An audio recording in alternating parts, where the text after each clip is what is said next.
वडोदरा के छाणी क्षेत्र में नर्मदा निगम की कैनाल में एक बार फिर गड्ढा पड़ने की घटना सामने आई है। स्थानीय लोगों के अनुसार कुछ महीने पहले ही इस नहर के इस हिस्से की मरम्मत कराई गई थी, लेकिन अब फिर से वही स्थिति उत्पन्न हो गई है। कैनाल में गड्ढा होने की सूचना मिलते ही वार्ड नंबर 1 के काउंसलर हरीश पटेल मौके पर पहुंचे और स्थिति का जायजा लिया।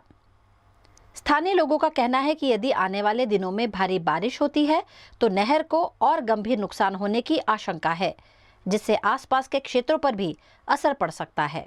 वॉर्ड नंबर 1 छाणी केनाल है। आज थी 2 महीना पहला मीडिया मित्रों द्वारा समाचार बताववामां त्यारे एनुं रिपेर काम थयेलुं।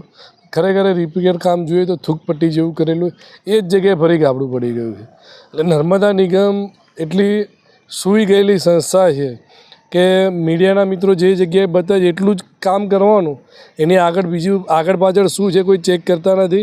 खरेखर आनाथी वरसादनी आगाही छे। अत्यारे वरसाद हेवी वरसाद पड़े तो वॉर्ड नंबर 1 छाणी विस्तार होय कि टीपीधेर आवा तकलादी कामगीरीने लीधे वॉर्ड नंबर 1 घना रहीशोनुं नुकसान थयुं छे। એટલે આજે અમારા તમારા મીડિયા મિત્રોના દ્વારા અમારા ધ્યાનમાં આવ્યું છે તો કમિશનર સાહેબને નર્મદા નિગમમાં રજૂઆત કરીને પરમેનન્ટ એનું સોલ્યુશન થાય, થૂક પટ્ટી જેવું કામ ના થાય, ફરી આવો પ્રોબ્લેમ ના થાય, એ રીતની મજબૂતાઈથી કામગીરી થઈ રજૂઆત કરવામાં આવશે।